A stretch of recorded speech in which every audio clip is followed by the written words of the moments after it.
Dana and I couldn't find a day to get together and film this week. We have such full lives that we just have conflicting schedules this week. So instead of going without a video this week, we thought it would be the perfect opportunity for me to spill my guts and tell you guys my full story. A little bit nervous, so I'm just gonna throw that out there. So I'm gonna start with the first time I remember being angry at my own body and the way that I looked. It was very, it's sad to look back at it and think about how upset I was about a size of clothes at such a young age. I was probably, well, actually, I wasn't even that young. I mean, I know a lot of people have had body image issues from like middle school, elementary school. And I was always really a string bean. I was always very athletic. I was always very strong, and I would race the boys down the street in my neighborhood. I was a military brat, so when we lived in the military, there's like a lot of young families and a lot of kids running around in the streets, and it was a lot of fun.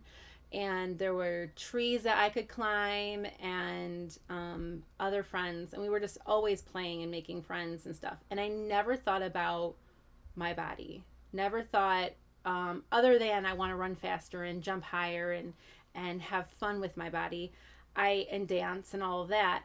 I never thought about it looking a certain way. The only time that I really knew that I looked a certain way was when they would compare me to my sister. My sister was a beautifully healthy little girl, but she wasn't a string bean. She was curvy, I guess, and she had the little girl, body. She was just a little cutie, and I was compared, and she was compared, and she would have sad days about that when we were probably in like middle school. Middle school is when I noticed that. People would compare my sister to me, or people would be making fun of my sister, and that felt bad. I felt bad, like there's nothing that she can do about her body, and people blamed her for it. And I never had that problem. And I remember a time when I was standing at the mirror, and I had on a bikini, and of course it was like a little girl bikini, so I didn't have a chest or anything. I was just young, and my sister Maria said, "Are you sucking in your gut right now?" And I was like, "No." And then I sucked in my gut so that like my ribs showed, and she's like, "Oh my God, I can't believe that that's what you look like without even sucking in your gut." And I was like, I remember that as sort of a inherent, like, what I thought, yes, I am, like, I felt proud of it, even though there was nothing to be proud of, because I didn't do anything special to look this particular way. I was just a thin girl, and I was just born that way. So coming through my middle school, I liked track, played softball, and can't think of anything. I was in marching band. I played trumpet, and I was very outgoing. And so we moved to the South Towns of Western New York. Went to middle school, went to high school, and then when I got to high school, puberty started to happen. And I mean, I was like, I would say I was always really lean up until middle sophomore to junior year of high school. And that's when my boobs showed up. Like, I have very big boobs, and it's always been an issue. So issue isn't the right word. I would say it's always been something that I tried to cover up, because in the 90s when I was a kid, big boobs wasn't a good thing. In the early to mid 90s, and then in the back end of the 90s was when they had like the boob job girls that were like real thin but had big boobs. So like in the natural world, you're not really thin and have big boobs. You have big boobs, a big butt, big hips. That's what I looked like. I had curves and I was curvy. In the 90s, we had Felicity, we had Ally McBeal, where tiny, and the Calvin Klein ads where tiny thin girls was what you wanted. You didn't want your legs to touch in the middle. You wanted to be a size 00 or a size 0, and that's your extra small. And I remember going to one of these big pivotal moments where I realized that I wasn't the size that I used to be.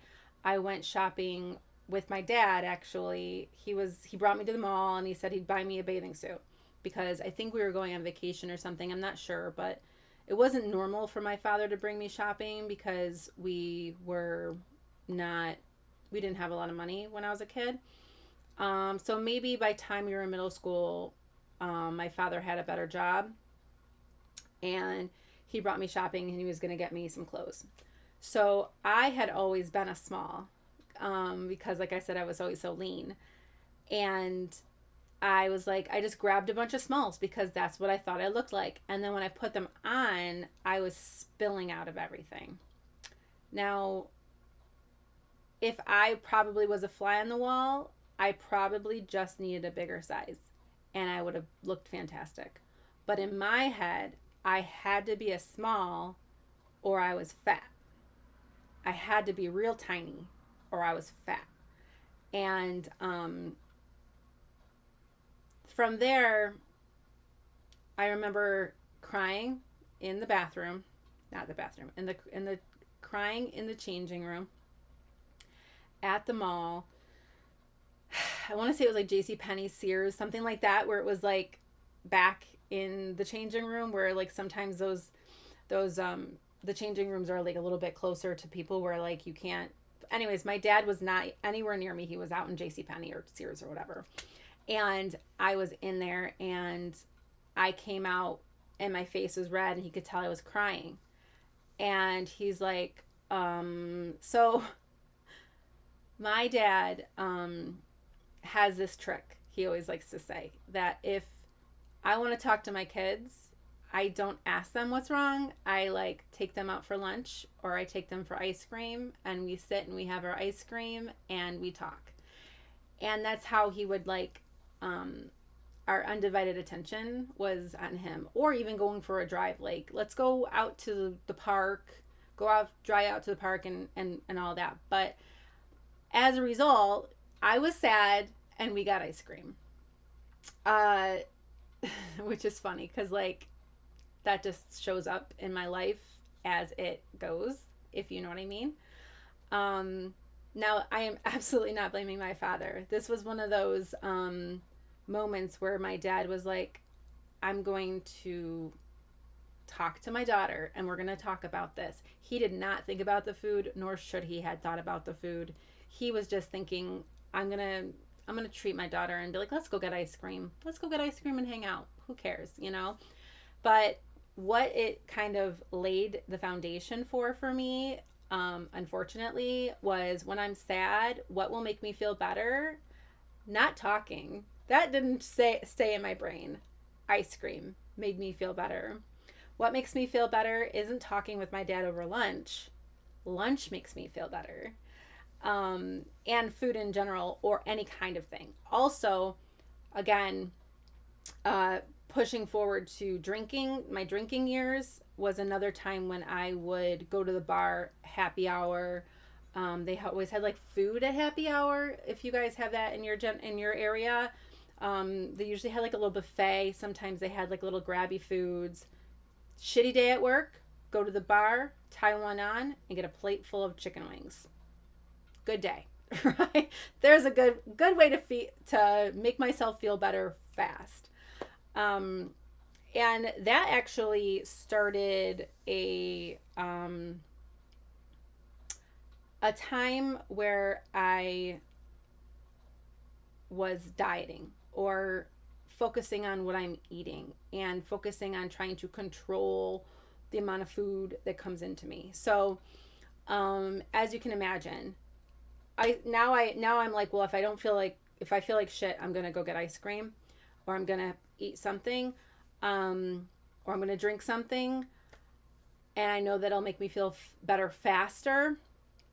And so that started a a whole thing, and consequentially, as we would go, I never really figured out this whole process of like, oh, I'm sad, now I want to eat. It never dawned on me that that was what it was. It was just what I did.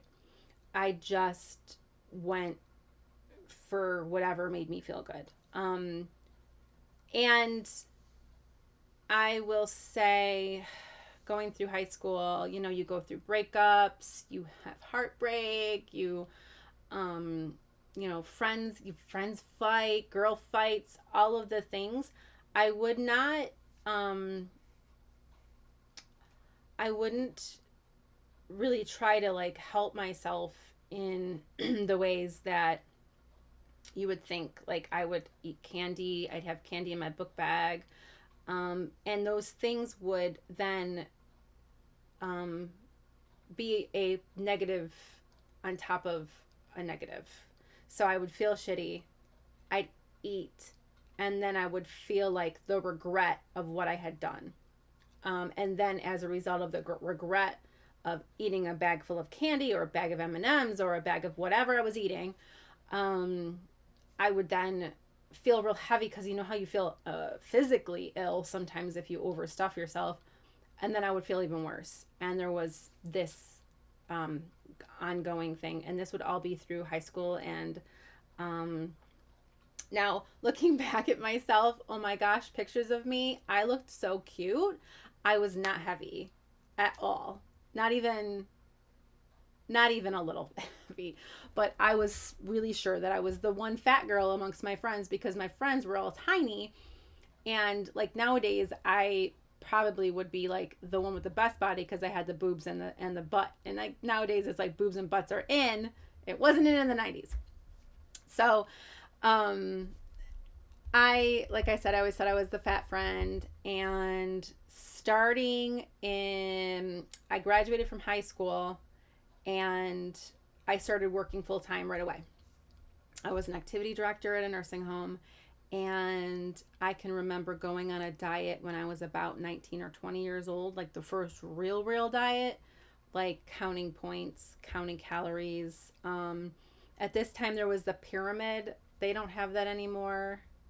Maybe they do have that. Oh no, they have the plate, my plate thing. But then they had the pyramid where they were starting to figure out that carbs and sugar wasn't that great. You shouldn't have as much carbs and sugar, or was it I don't remember. But anyways, they've changed it so many times since then, so I can't even remember. But I remember trying to do what they said on there, like, oh, you have to have so many servings of vegetables, so many servings of fruit, so many of this, and that was unattainable for me, because it just is like you have to eat all day long to do what they said. And as a result, I was eating a lot of food and just getting like full. And then I also drank a lot of caffeine at that time too, which I still do, to keep myself going. The first time I remember losing a lot of weight was in my early 20s. I had a big breakup, and I was now single, which I think a lot of us, when we're going through that sad point, sometimes we'll either gain a lot of weight and then fluctuate down again. I was really unhappy in my relationship, and I gained a lot of gained a lot of weight. I ate a lot of food, and I drank a lot of drinks during that time. So on the reverse side, I was like single and really going through a hard time, because I didn't have any friends that weren't his friends. So I was drinking a lot. All I did was drink, and I didn't eat any carbs. I went on the Atkins diet, and I lost a lot of weight. And I I went on the pill. What was it called? It's actually illegal. It's got like estrogen or uh, it was basically like drugs, like cocaine. It was like a speed. You take speed all day long, and I mean, it got a lot of work done, and and then I'm like losing a ton of weight, and now people died on it, so it's illegal to take that hydroxycut. Remember hydroxycut? And oh, that model that died because I don't. She died of a drug overdose, but she also took that hydroxycut. Anyways, so I was taking hydroxycut. I did that, and as soon as I got off that drug, I gained it all back. I was on Atkins. As soon as I decided to start eating normal foods again, I gained it all back. Uh, I'm going to fast forward through a lot of diets and, of course, drinking. So, through um, my 20s and my 30s, during my 30s, I got sober. My early 30, I was like 33 when I got 32, 33 when I got sober. I'm 44 now. Again, I just had to stop drinking. I am a alcoholic. I needed to stop drinking. So when I quit drinking, when I joined that program of AA and I stopped drinking, my sponsor, which is the right thing to say, she's like, don't worry about anything right now, but not drinking. And that's what I did. So, and also working the 12 steps of AA, cleaning up my side of the street, doing the next right thing. Those are the things that we do in AA that are very important for me to stay sober, because any kind of discomfort, I would pull for a drink. So I would reach for a drink. So I really, during that time, all I wanted to do was be sober and be the best mom and the best wife I could be. Oh, by the way, during this time I had baby. I had a baby. I got married. I got divorced.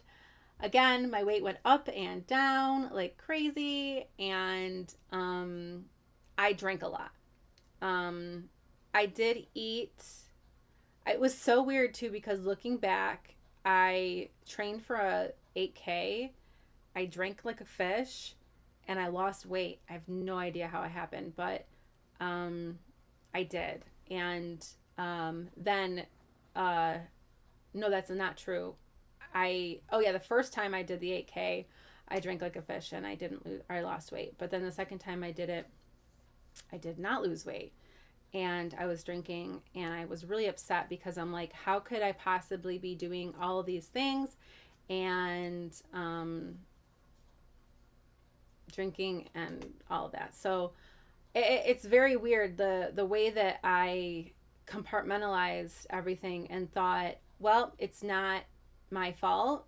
And I couldn't possibly figure out that, drinking is a problem until I figured out that drinking was a problem. And again, fast forward to that part of my life. I stopped drinking, and that was really all that mattered. I could only really do one thing, and sometimes people do try, and it's really rare for someone to be like, oh, I'm going to quit drinking and I'm going to start eating all my fruits and vegetables. I couldn't focus on anything other than not drinking and getting up every morning and not drinking. It took me and I've tried to go on diets during my sobriety, and they worked. And then I would be stressed about something, and instead of drinking, I would eat. And so here we are about, what year was it? It was about 2.5, 3 years ago now that I started to think about the way I eat and how I've gone on diets and I've lost weight. And then for some reason I stopped the diet and I just drop everything and I gain all the weight back. And I think a lot of people can identify with that. Like the crazy thing is I talk to somebody and they'll be like, Weight Watchers works, but there's that but. Weight Watchers works, but I can't stick to it. The Atkins diet works, or low carb diet, or high protein diet, or all these different programs, they work, but I can't stick to it. And I was always like, yeah, me too. I did all these things, and for some reason I just can't stick to it. It's my fault. I just can't stick to it. I don't have the stamina or the balls to stick to it. There's all these reasons why it's my fault. So it's funny because now I'm like, God, that sucks. That is exactly what we're told over and over again. That if you just stuck to this diet, you would be thin, you'd be happy, you'd be all the things that you coincide with being thin. Okay, but this diet will fix everything. But you have to pay for it, and you have to stick to it. So I started to look into why I can't stick to a diet. And I talked to my doctor about it, and I decided to go to therapy.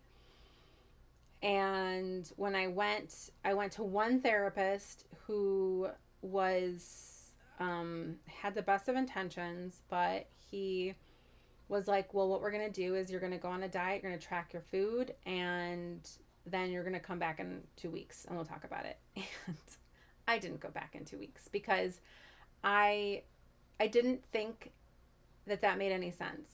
I actually knew at that moment that dieting isn't the problem, but I couldn't figure out what was the problem. And like I said, as a result of my 12 steps of AA, I knew that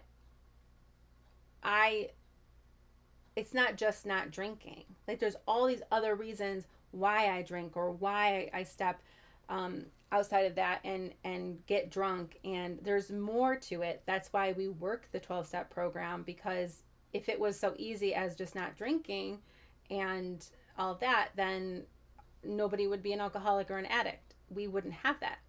So I really knew that there had to be something else. And one day I was online on YouTube and just kind of like looking for something to watch because I was sewing at the time, and I was like, I want to watch something while I sew or have something in the background. And I guess I had followed Dana in the past when I was doing one of her workouts, and she was live.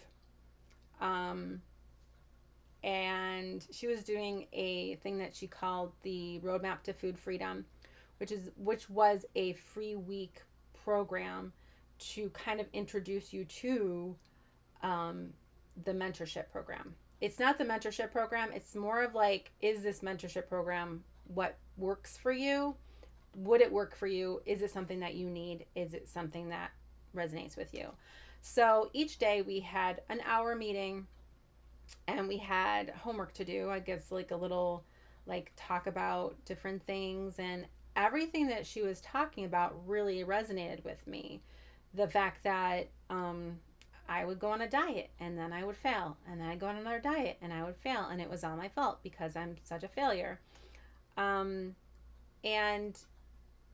I was just like, oh my gosh, someone who's talking about something other than counting calories, counting this, counting that. It was not like that at all. There was no diet. It was all about my emotional attachment to food. And the weirdest thing happened. She gave us an assignment for the night. She said, I want you to take 10 minutes and declutter something in your home.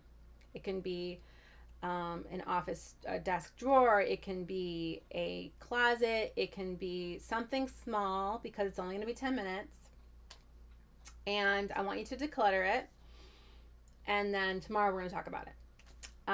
So I was so motivated by this and so excited about it that, and I was feeling all my feelings, that I was like, oh, I'm so motivated. I'm going to do my whole bedroom. So got off that call, went into my bedroom, took all of my clothes put all my clothes on the bed. I went through everything. I threw out things I didn't want, and it took me about 2 hours, 3 hours, and I ended up ordering food for dinner because I didn't have the time to make dinner.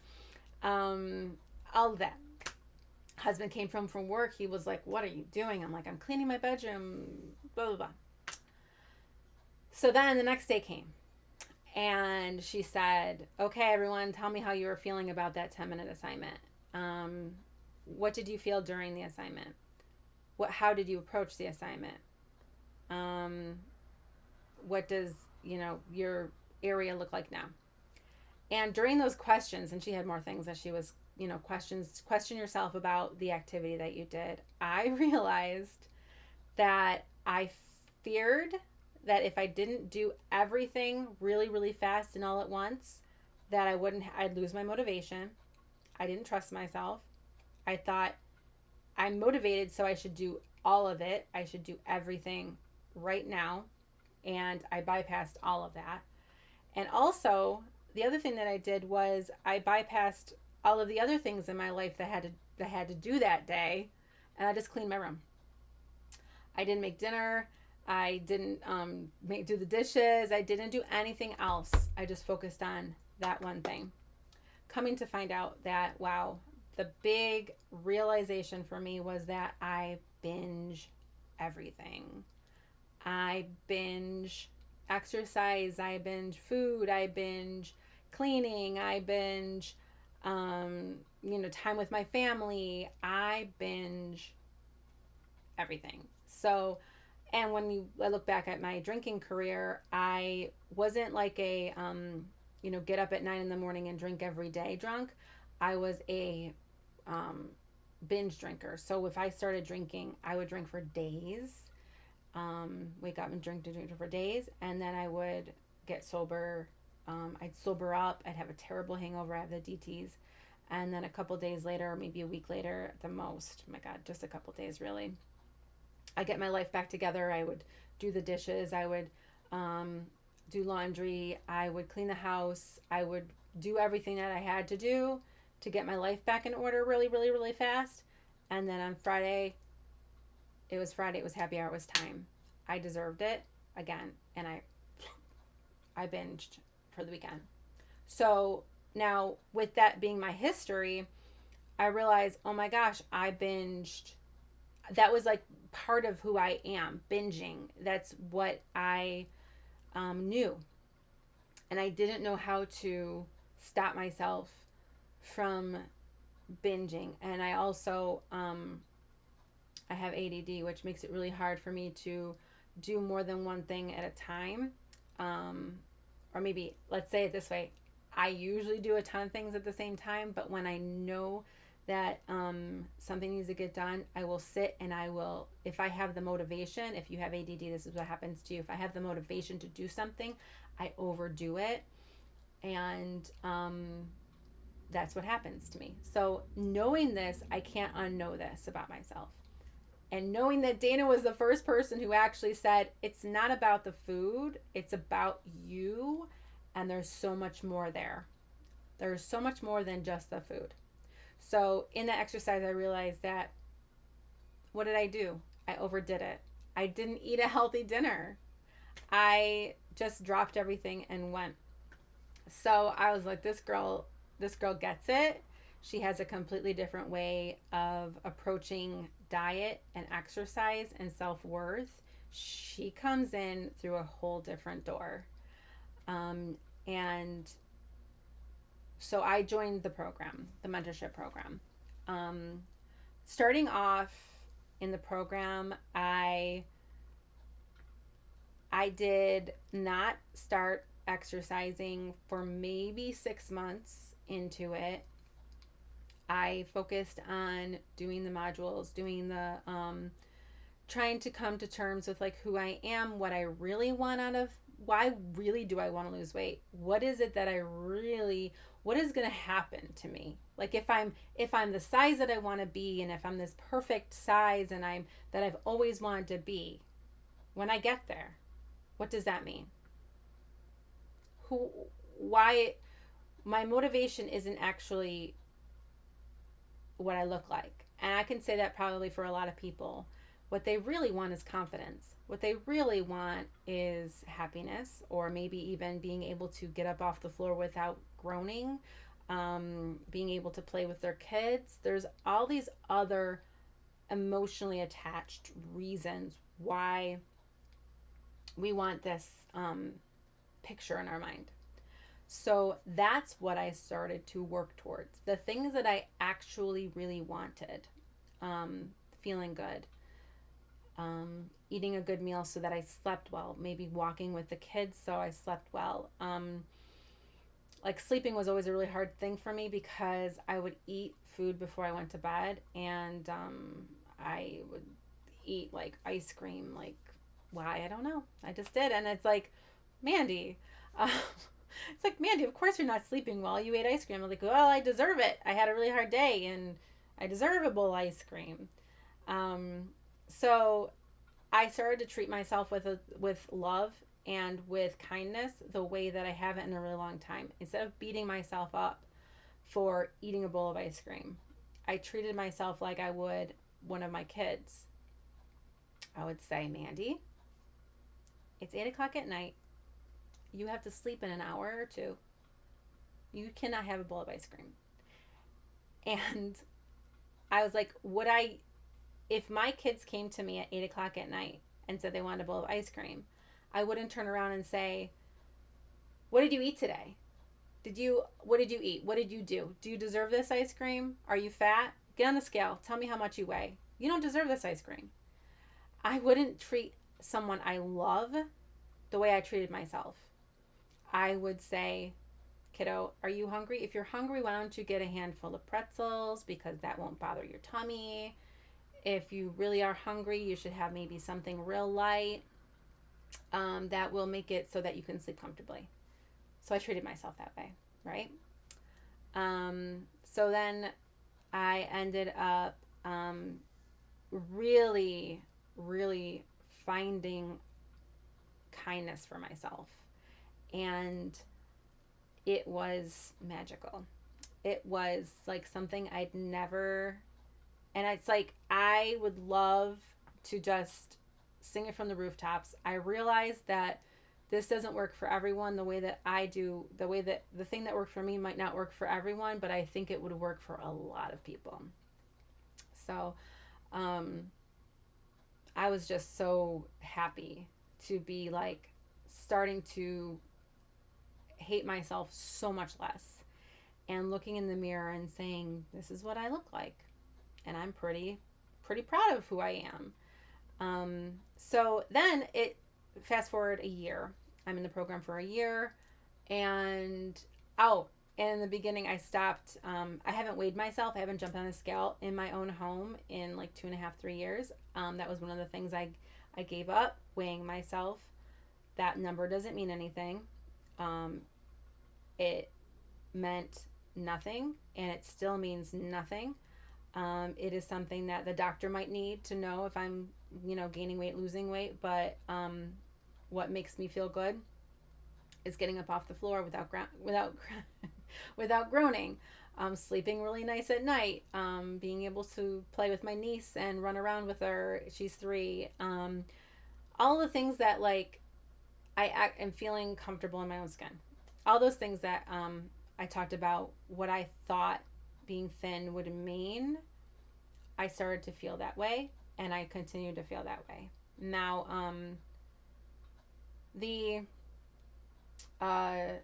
for me, I have PCOS, which is something that makes your body hold onto weight in the midsection, and it makes it so that your insulin level, and you just look it up if you want to know more, it makes your insulin level spike during exercise, and it makes it really hard to lose excess fat.